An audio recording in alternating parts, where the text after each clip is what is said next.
Hey there, thank you so much for joining us today. I'm totally stoked to introduce you to Ray Leight. Thank you, Ray. Yeah, thank you. Leight. Yes. That's how you spell your name. Yes. So what kind of ethnicity is that? Well, when I did my DNA check, it was just mixed European, but from my family line, they say that we're a lot of Lithuanian, and they changed it from leaked to light when they came here. They changed the C to a G, is what I was told. Huh. So That's cool. European. Yeah, very nice, very nice. So, Ray, one of the key things in your I think for your life revolves around identity.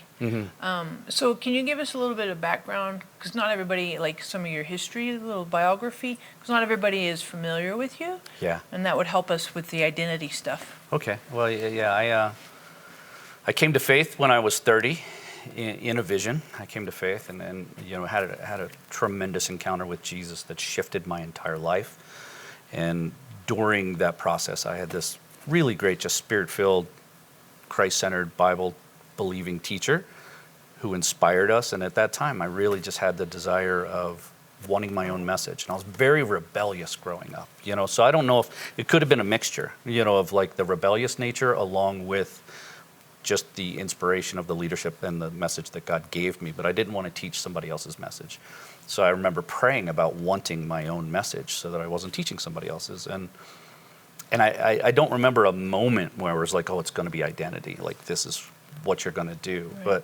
But it happened over time where little by little I just started focusing more and more on identity and seeing the nature of the actual transformation that happened, that we are no longer sinners. And then I was hearing the duplicitous message still, which you hear about, you're saved and you're a new creation, but you're still just a sinner with a wicked heart. And, so it's very confusing for me. I'm a very consistent kind of person. And grace is always consistent, which is beautiful. You can always follow the grace message and it's always consistent. So little by little, it became identity, and I saw the importance of it, and what people believe about themselves really changes things. Mm-hmm. And how did you see yourself in terms of your identity changing from, you came to Jesus when you're 30, but prior to that, as far as your identity was, what did your identity look like before you were 30? That was a mess. I don't want to celebrate that too much, but really I was a real mess. Just angry, hurt. I was one of the people who tell you, oh, it doesn't matter, I don't care, get over it. Those kind of things. I just never processed anything, and I was very not really a nice guy, even in my job. Like you either did your job and you did it right, or you were of no value to me at all. So it was not a very, very nice guy, just because of the pressure that was put on me. And I could go out and have fun, and I did a lot of things to actually numb the pain that was in there. So my identity before that was just really not good. I didn't have much quality of understanding of who I was. And then after the encounter with Jesus, where I came to faith, things shifted. I started actually being able to see and understand. But there's still a lot to go on. I was a baby in the faith and had all these years of bad thinking and bad understanding that I had to process through. And little by little, Jesus met me, and I started understanding the prophetic more. Because, even growing up with the kid, or, when the kids were young, they would joke about it, and they'd say, don't use your superpowers, because I would just know things. I just never knew what that was. My whole family's prophetic that I come from, but I didn't grow up in the church, so I didn't know what that was. And you just know things for no reason. And so it was a process of learning what the prophetic is, understanding what that is, understanding who I am. Those kind of things just came to me, and just really just accepting that what Jesus did, he really did. He really did that. And it's like it stirs me still when I think about it. It's like, wow. Mm-hmm. And then it started breaking my heart that people I was working with doing mentoring and discipling, they just couldn't accept that. They were still stuck in the old man, believing that's who they were, or the old woman. Mostly I worked with men, so they were stuck as the old man, still thinking those thoughts about themselves, stuck in those loops. And little by little, it just became frustrating doing mentoring. You're looping around the same mountain. I'm sure you're familiar with it. You talk somebody into it one week, and then they come back the next week and they're in the same place. So having my own encounter of healing where I met Jesus and got really my relationship with my mother was probably the worst. That poor woman was in rough shape. She was in really rough shape. And thankfully, she came to faith like a week or two before she died. Wow. And that was a beautiful thing. And Jesus just told me, don't worry, I got her. But just the turmoil inside me was from just, neglect and abuse I grew up in. We all have our own layer of neglect and abuse. But having that tremendously healed at one point in an encounter, and that's what I write about that in the Identity Restoration book. But having that healed, I went from this full depression I was in to being free. And it was an amazing experience that I was like, wow. And there was this thought, I remember there was this thought that if I can be healed, anybody can be healed. So that was the thing that shifted for me to really get to looking at identity. Mm-hmm. And I'm going to go back. So you married Catherine when you were like not a nice guy. Yeah. So why did she marry you? I don't know. We loved each other. I still remember that. But what a mess. We were. That's just what I share with people with the functional dysfunction. She fit with me. However you really want to look at it, she fit with me. We had our dysfunctions that fit together, and we loved each other. And we dated for a while. And during that time too, it's like our daughter was born before we were married. Rachel was actually at our wedding when she was a year old. So, and then it was all the things were stacked against us as we were, growing up and staying together. But during that time, I still remember it was like Rachel was 6 and Riley was a year old when we came to faith, and things started shifting then. But it was interesting in the beginning. We had a lot to work out, but we made it. It's beautiful that we made it. Yeah. And it's a bit of a journey, right? I mean, from the time you received Christ, and then you talk about the experience you had lifting the depression. Yeah. And that whole Jesus walking you through stuff with your mom. Can you talk about that a little bit? Yeah, I was already a missionary with Campus Crusade at that point. So we were missionaries doing mentoring and discipleship that was when we took our daughter back. She was homeschooled at that point, and we took our daughter back to public school because she wanted to do that. And we did the Meet the Teachers night before, and that just triggered everything open. There was a moment where I thought, wow, it wouldn't have been that difficult for my parents to be involved in my life. That thought opened something up it was all this turmoil just stirred up to this resentment and anger, and then all my emotions started flooding out like shock almost. I would experience the emotions and went into a full depression. And that was when I was praying. I still remember I really didn't even believe in this stuff. I got to be honest with you. I didn't believe in this.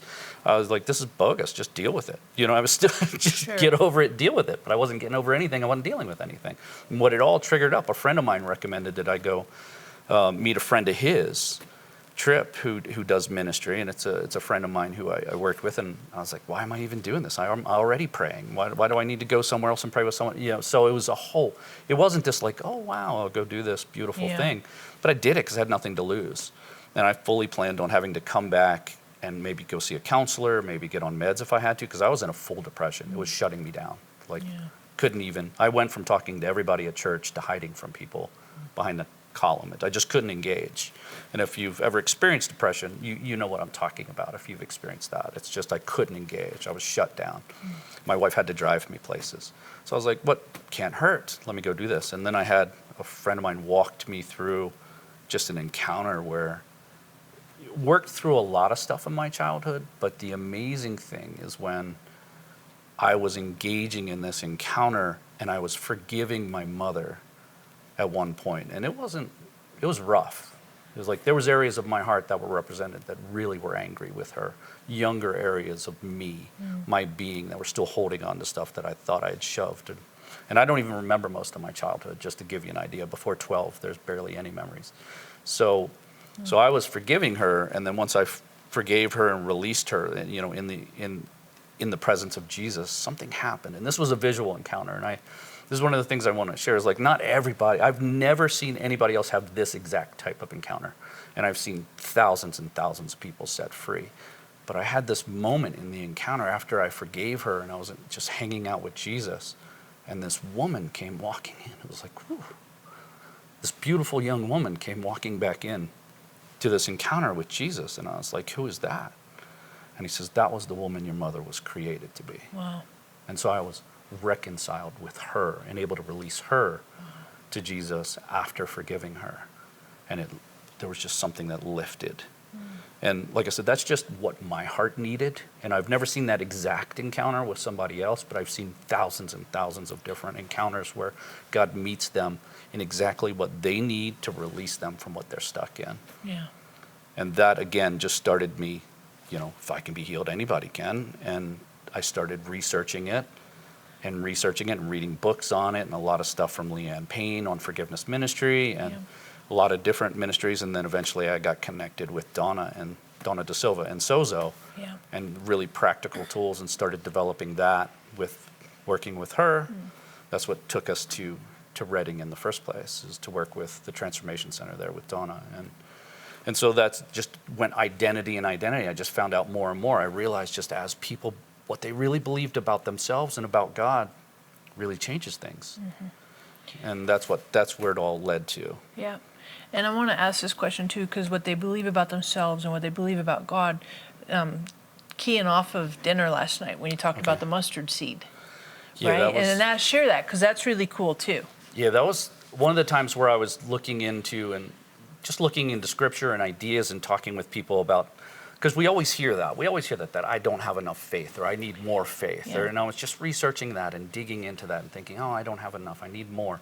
And there was a time when I was reading the scriptures and I was looking at the parable of the faith of the mustard seed. And in that time, and this happens with me, most of my encounters are inspired from reading scripture. And they just turn into a full-blown encounter with Jesus sometimes, and then I come back to where I'm reading scripture. But I was reading the scripture about faith of a mustard seed, and that was when what he told me, he says, it's not about an amount of faith. It's not about an amount of faith. It's about a purity of faith. And what he told me was that in the encounter I had, the experience I had with him, he said that the mustard seed knows two things. It knows who it is, and it knows who God is, and it does who it is. So that was the thing that just really was like, those are the two things we need to know. Now, the rest of the stuff comes. It's not like you don't need to know anything else. But when you believe, when you know and believe who God is, and you know and believe who you are, you will naturally do who you are, and you will do the things that add to the knowledge you need to do who you are. And so faith is always the motivation. For me, it's always faith. It's never doing, it's always believing. And what you believe, you will do. And that's what I've found over the years doing ministry and discipleship and inner healing and pastoring, is people behave as they believe. Doesn't matter what they know or what they say. They're actually behaving in the faith that they believe.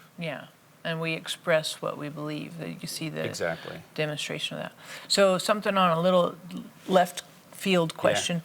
Things you enjoy doing, hobbies, how do you relax? Yeah, that's one of the things, the relaxing, for one, I love going to the beach. That's the thing.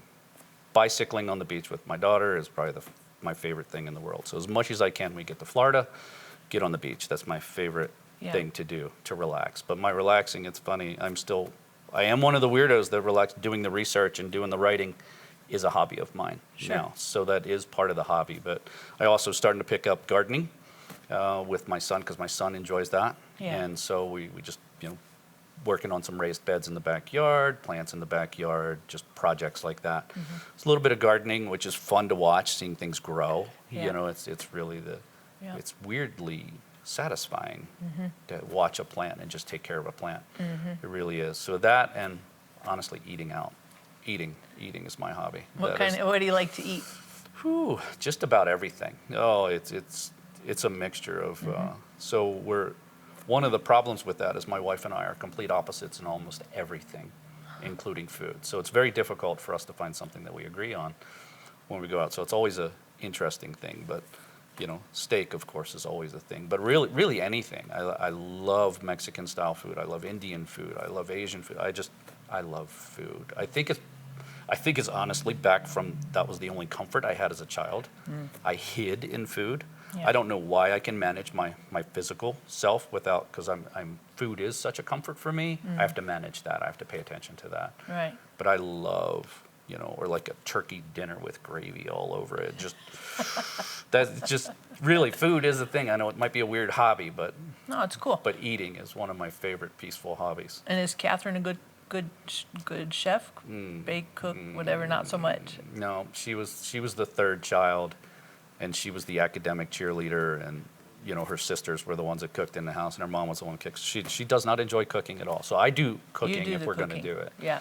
And I only did it out of survival, learning that young. Yeah. I'm not someone who loves to cook, but I love to eat, so I'll do it. Yeah. And what's your favorite thing to cook? Getting on the grill has got to be the best. You know, a couple of the things we do, the chicken parmesan that we do. Oh, yeah, there's a couple Italian meals that we make. Yeah. That I really, really love. Yeah. Do So, you ever grill lamb? a couple times. Lamb, I love lamb, but getting good lamb has not always been easy. It's hard, right? Yeah, yeah. Yeah. So when you do a lamb, you do grill a lamb roast or do you do chops? Chops. Chops on yeah. the grill. I love the chops. They're so tender. They're so good. Yeah, when you get that. I know, mine like so good. Pork tenderloin is one of my favorites too. Oh, but On the I'm- grill? Oh, yeah. How? Oh, just really on high. Yep. Just 5 minutes on each corner, on each, Yep. and you just five, or maybe even 4 minutes. Yeah. And then it's just beautiful on the inside. It's charred on the outside. Salt and pepper. Yeah, You put I any- just salt, pepper, a little garlic on the outside of it when I'm cooking, and really just it cooks fast, and that way the inside's perfect, the outside's charred a little bit.